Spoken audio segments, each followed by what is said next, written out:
Bismillahirrahmanirrahim. Assalamualaikum warahmatullahi wabarakatuh. Alhamdulillahirrabbilalamin. Alhamdulillahilladzi arsala rasulahu bil huda wa dinil haqq liyudhhirahu 'alad dini kullih wa kafa billahi syahida. Asyhadu an la ilaha illallah wahdahu la syarikalah wa asyhadu anna Muhammadan abduhu wa rasuluhu la nabiyya ba'dah, amma ba'd.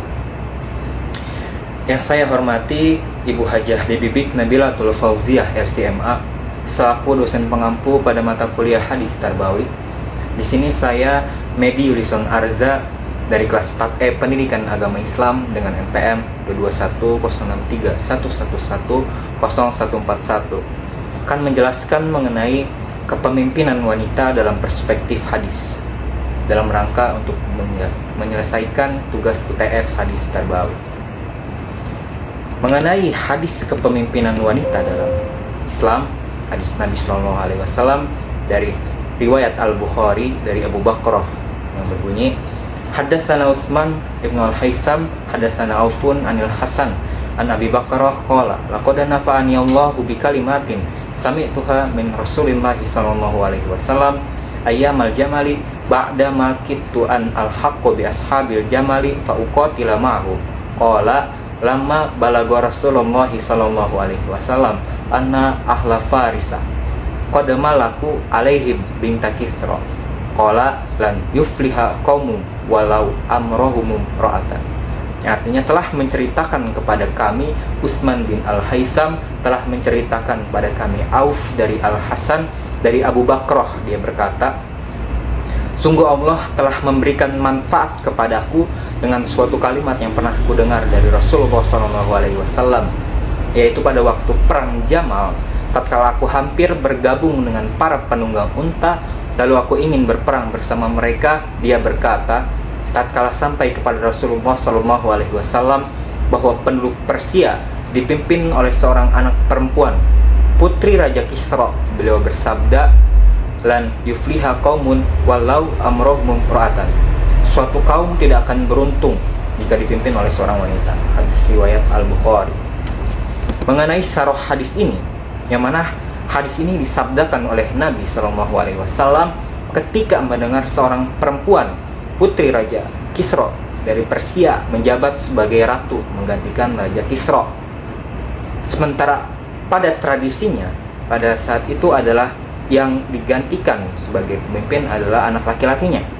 Namun ketika peristiwa itu terjadi, saudara laki-laki dari putri Raja Kisra ini terbunuh dalam tragedi perebutan kekuasaan.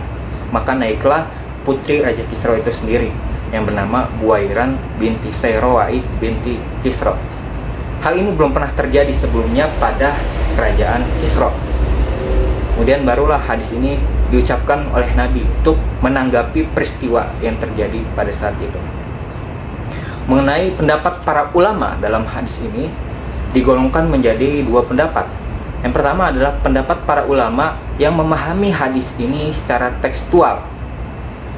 Mereka mayoritas berpendapat bahwa berdasarkan petunjuk hadis tersebut, maka pengangkatan perempuan menjadi kepala negara ataupun setara dengannya dilarang dalam hadis, karena secara tekstual, secara teksnya jelas Rasulullah melarang atau mengatakan bahwa tidak akan beruntung suatu negara yang dipimpin oleh wanita.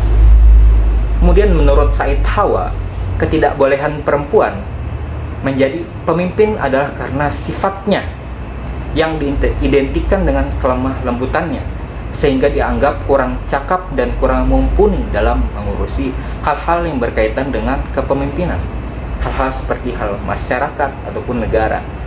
Maka beliau mengatakan bahwa laki-lakilah yang lebih cakap dan mumpuni dalam sifat dan tabiatnya untuk menjadi seorang pemimpin.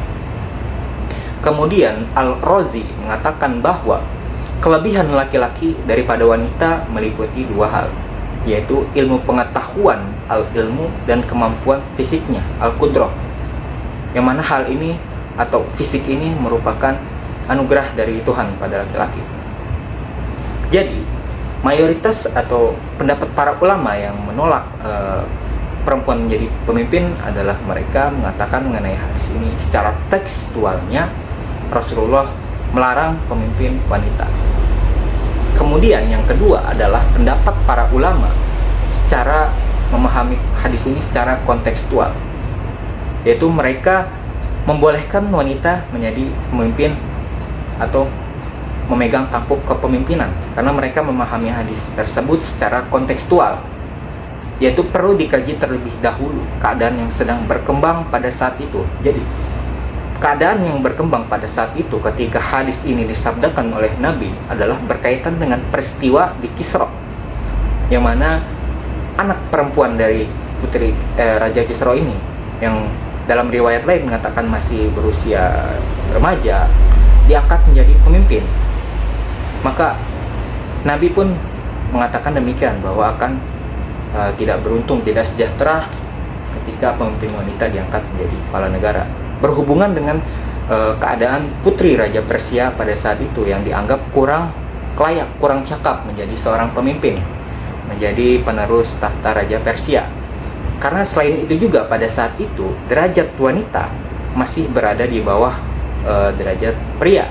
Artinya wanita berada di bawah pria dalam hal kewajiban, kesempatan, dan kedudukannya. Jadi kewibawaan wanita berada di bawah pria. Oleh karena itu, sebagian ulama tidak berpendapat bahwa perempuan tidak bisa jadi pemimpin dengan alasan bahwa hadis tersebut adalah sekedar pemberitaan pada saat itu, pada saat peristiwa di Persia, bukan ketentuan hukum, dan hadis tersebut tidak berlaku umum. Jadi tidak berlaku pada setiap peristiwa atau kejadian, baik di masa sekarang ataupun di masa yang lalu, melainkan spesifik hanya pada peristiwa kerajaan Persia tersebut. Kemudian Imam Abu Hanifah berpendapat dibolehkannya seorang wanita menjadi hakim, tapi tidak boleh menjadi hakim dalam perkara pidana atau tingkat jabatan yang di atasnya, karena ya kembali pada sifatnya, tabiat perempuan yang lemah lembut. Dikhawatirkan keputusan yang dihasilkan pun tidak keputusan yang kuat. Kemudian Yusuf Al-Qardawi berpendapat bahwasanya perempuan itu boleh memegang kendali kekuasaan menurut ahli di bidangnya, ahli pada bidang kemampuannya, spesifikasinya. Artinya seperti Menteri Pendidikan misalnya, wanita boleh menjadi seorang menteri jika memiliki kualitas dan kapasitas yang cukup dan layak untuk menjadi seorang menteri. Namun Yusuf Al-Qardawi ini juga melarang wanita menjadi pemimpin dalam segala urusan yang umum atau kepala negara. Kemudian hadis lain yang menjadi daftar dasar rujukan bagi para ulama yang membolehkan wanita menjadi pemimpin adalah Hadatsana Abul Yaman akhbarona Su'aib anil Zuhri qala akhbaroni Salim ibnu Abdullah an Abdullah ibnu Umar radhiyallahu anhuma annahu sami'a Rasulullah sallallahu alaihi wasallam yaqulu kullukum ra'in wa mas'ulun an ra'iyatihi fal imamu ra'in wa huwa mas'ulun an ra'iyatihi war rajulu fi ahlihi ra'in wa huwa mas'ulun an ra'iyatihi wal mar'atu fi baiti zawjiha ra'iyatun wa hiya mas'ulatun an ra'iyatihi wal khadimu fi mali sayyidihi ra'in wa huwa mas'ulun an ra'iyatihi qala fasami'tu haula min Rasulillah sallallahu alaihi wasallam wa ahsibun nabi sallallahu alaihi wasallam qala war rajulu fi mali abihi ra'in wa huwa mas'ulun an ra'iyatihi fa kullukum ra'in wa kullukum mas'ulun an ra'iyatihi. Sahihul Bukhari. Yang artinya setiap kamu adalah pemimpin dan kamu akan dimintai pertanggungjawaban mengenai kepemimpinanmu. Seorang imam, umat dia mempertanggungjawabkan mengenai kepemimpinannya. Seorang suami adalah pemimpin terhadap keluarganya dan dia akan dimintai pertanggungjawaban terhadap kepemimpinannya.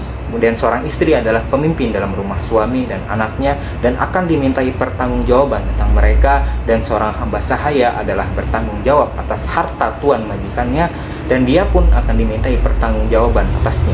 Dia berkata bahwa aku mendengar semua itu dari Nabi Shallallahu Alaihi Wasallam dan hampir-hampir saya mengira Rasulullah Shallallahu Alaihi Wasallam akan bersabda, seorang laki-laki adalah pemimpin penanggung jawab atas harta ayahnya dan dia akan ditanyai mengenai kepemimpinannya. Maka setiap kamu adalah pemimpin dan akan dimintai pertanggungjawaban mengenai kepemimpinannya. Hadis ini menjadi dasar rujukan salah satu ya dasar rujukan bagi ulama yang membolehkan perempuan untuk menjadi pemimpin. Kemudian menurut pendapat para ulama, Mahmud Salkut menjelaskan bahwa tabiat kemanusiaan antara laki-laki dan perempuan itu hampir sama, karena Allah Subhanahu wa Ta'ala telah menganugerahkan pada perempuan sebagaimana menganugerahkan pada laki-laki, yaitu setara. Kemudian M. Suhudi Ismail memberi pemahaman terhadap hadis tersebut, yang dipahami bahwa agama Islam tidak melarang perempuan menduduki suatu jabatan atau menjadi pemimpin dalam urusan umum, bahkan kepala negara, namun dengan syarat sesuai dengan kriteria dan sanggup melaksanakan tugas tersebut. Artinya, ketika perempuan itu memiliki kualitas dan kapasitas yang cukup dalam memimpin, maka dibolehkan untuk menjadi pemimpin dengan syarat jika tidak ada seorang laki-laki yang lebih baik dari pemimpin wanita ini. Kemudian dalam sejarah Islam pun juga ada sejumlah kaum perempuan yang telah terbukti mampu memimpin bangsanya dengan sukses gemilang, misalnya seperti Ratu Balkis, penguasa negeri Sabah. Terakhir, mengenai nilai pendidikan yang dapat dipetik dalam hadis ini adalah secara umum kewajiban antara laki-laki dan perempuan itu adalah sama, maka sudah sepatutnya untuk melakukan saling kerjasama diantaranya dalam berbagai aspek kehidupan, dengan tujuan untuk mengerjakan amal makruf nahi mungkar, yaitu mengerjakan amal yang makruf dan mencegah yang mungkar. Kemudian yang kedua, agama Islam telah mengangkat hak dan kedudukan derajat seorang wanita, yaitu sama dengan pria, artinya tidak ada diskriminasi di dalamnya. Maka sudah seharusnya untuk memberikan wanita kesempatan yang sama dengan seorang pria, dan masing-masing untuk saling menghargai dan menghormati hak dan kewajiban serta kesempatan tersebut. Selanjutnya, hadis tentang kepemimpinan wanita ini menekankan bahwa kepemimpinan itu seharusnya didasarkan pada kualitas dan kapabilitas dan kapasitas atau kemampuan seorang individu dalam menjadi seorang pemimpin, bukan berdasarkan jenis kelaminnya saja, namun berdasarkan kecakapannya dalam menjadi seorang pemimpin. Dan yang terakhir, hadis tersebut memberikan gambaran bahwasanya agama Islam memberikan kesempatan kepada wanita untuk berpartisipasi dalam kepemimpinan mengurusi masyarakat, mengurusi umat dan negara, dalam sepanjang ia mampu untuk melaksanakannya. Saya kira segitu yang bisa saya sampaikan mengenai kepemimpinan wanita menurut perspektif hadis. Kurang lebihnya mohon maaf. Wallahul muwaffiq ila aqwamit thoriq. Nasrullah wa fatun qarib. Assalamualaikum warahmatullahi wabarakatuh.